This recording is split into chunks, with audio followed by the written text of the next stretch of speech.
कांग्रेस ने अपना जहाज तो डुबा दिया दिल्ली इलेक्शन में, लेकिन फिर भी कांग्रेस खुश क्यों है? तो मैं बता दूं इसका रीजन कि कांग्रेस को 6% वोट मिला है और आम आदमी पार्टी और बीजेपी के बीच में सिर्फ 2% वोट शेयर का डिफरेंस है।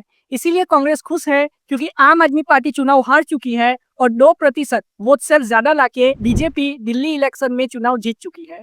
अब इंडिया अलायंस का फ्यूचर क्या होगा, बहुत सारे लोग ये सोच रहे हैं।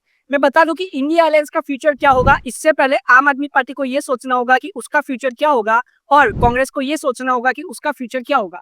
क्योंकि कांग्रेस ने 15 साल तक दिल्ली पे रूल किया, लेकिन वही कांग्रेस की आज 3 असेंबली इलेक्शन से 0 सीटें आ रही है। कांग्रेस ये बार भी खाता नहीं खोल पाई और ये कांग्रेस के लिए बहुत ही निराशाजनक बात है। मैं बता दूं, कांग्रेस जिसे पैन इंडिया पार्टी कहा जाता है, बीजेपी को टक्कर देने वाली कोई पार्टी है हमारे भारत में तो वो है कांग्रेस। कांग्रेस ने 60 इयर्स तक लोकसभा में रूल किया है। वो कांग्रेस की जो हमारा कैपिटल है दिल्ली, उसके असेंबली इलेक्शन में 0 सीटें आती है। और ये भी कब आती है? जब प्रियंका गांधी जी, राहुल गांधी जी, खड़गे जी जैसे बड़े नेता दिल्ली में कांग्रेस की कैंपेनिंग करते हैं, फिर भी कांग्रेस एक सीट भी नहीं ला पाती। ये कांग्रेस के लिए एक बहुत ही बड़ा झटका है, क्योंकि कांग्रेस को लग तो रहा था कि ये बार वो खाता खोल लेगी, लेकिन कांग्रेस ये बार भी खाता नहीं खोल पाई। हाँ, कांग्रेस का वोट शेयर जरूर 1-2% बढ़ा है अगले असेंबली इलेक्शन से, जो 2020 में गया था। 2025 में कांग्रेस को 6% वोट शेयर मिला है, थोड़ा सा उनका वोट प्रतिशत बढ़ा है, लेकिन उन्होंने अपने ही इंडिया अलायंस की पार्टी जो कि है आम आदमी पार्टी, उसको नुकसान पहुंचाया। बहुत सारी सीटें ऐसी है, 12 से 13 सीटें ऐसी है दिल्ली की, जहां पे कांग्रेस ने आम आदमी पार्टी के वोट काटे और जिनकी वजह से आम आदमी पार्टी के कैंडिडेट्स की हार हुई। मैं बता दूं कि चुनाव से पहले कांग्रेस और आम आदमी पार्टी दोनों ने कह दिया था कि हम एक दूसरे के साथ अलायंस नहीं करेंगे। अब ये कांग्रेस और आम आदमी पार्टी दोनों को बहुत ही भारी पड़ा। अरविंद केजरीवाल जी, जिन्होंने अनाउंस किया था दिसंबर में कि आम आदमी पार्टी ये बार का जो दिल्ली इलेक्शन है वो अकेले लड़ेगी, वो चीज उनको बहुत ही भारी पड़ी और कांग्रेस उनके बहुत सारे वोट काट गई। आप खुद सोचिए, आम आदमी पार्टी का करीब 43.5% वोट शेयर है और बीजेपी का करीब 45.5 या 46% वोट शेयर है। अगर आम आदमी पार्टी कांग्रेस के साथ अलायंस कर लेती तो आम आदमी पार्टी का वोट शेयर करीब 49.5% या तो 50% हो जाता, जिसकी वजह से आम आदमी पार्टी आराम से चुनाव जीत जाती और आम आदमी पार्टी की सरकार बन जाती। मैं बता दूं, दिल्ली इलेक्शन में आम आदमी पार्टी की 22 सीटें आई है और बीजेपी की 48 सीटें आई है, मतलब कि बीजेपी की 48 सीट्स आई है। आप सोचिए, जो बीजेपी की पिछले 2 असेंबली इलेक्शन में, 2015 के असेंबली इलेक्शन में 3 सीटें और 2020 के असेंबली इलेक्शन में 8 सीटें आई थी, वो डायरेक्टली 2025 के इलेक्शन में 48 सीटें लेके आई और आम आदमी पार्टी को बहुत भारी नुकसान हुआ। वोट शेयर में डिफरेंस सिर्फ 2% का है, लेकिन सीटों में अगर डिफरेंस देखोगे,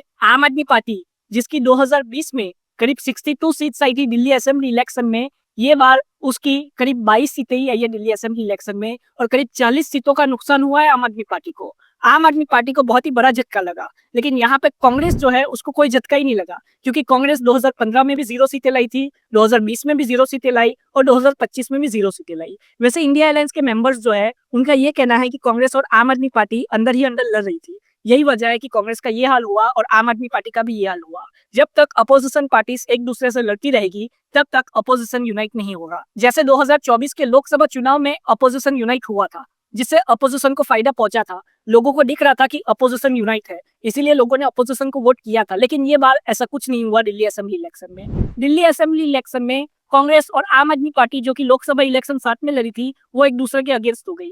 यही वजह है कि बीजेपी को डायरेक्टली इसका फायदा हुआ।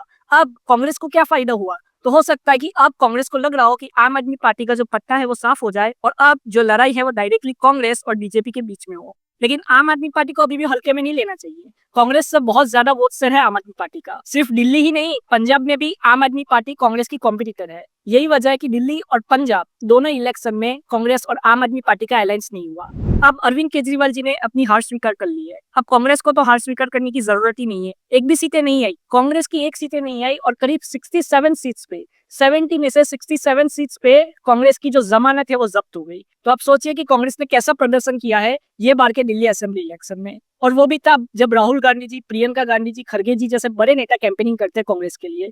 प्रियंका गांधी जी भी ये बार कुछ खास नहीं कर पाई कांग्रेस के लिए, राहुल गांधी जी भी कुछ खास नहीं कर पाए। राहुल गांधी जी ने केजरीवाल जी, मोदी जी दोनों पे हमला बोला था, लेकिन ये बार कुछ भी काम नहीं किया। खड़गे जी ने भी हमला किया था आम आदमी पार्टी और बीजेपी पे, लेकिन वो भी कुछ काम नहीं आया और कांग्रेस की 0 सीटें आई। कांग्रेस की नैया ये बार भी डूब चुकी है। अब कांग्रेस को लगता है कि एक और चिंतन शिविर करना होगा और ये सोचना होगा कि कांग्रेस जो स्टेट्स हार रही है, हरियाणा हार गई, महाराष्ट्र हार गई, दिल्ली हार गई, अब ऐसे ही स्टेट्स अगर वो हारती रहेगी तो आगे उसका क्या होगा। आप अपनी राय कमेंट में जरूर बताएं। जय हिंद।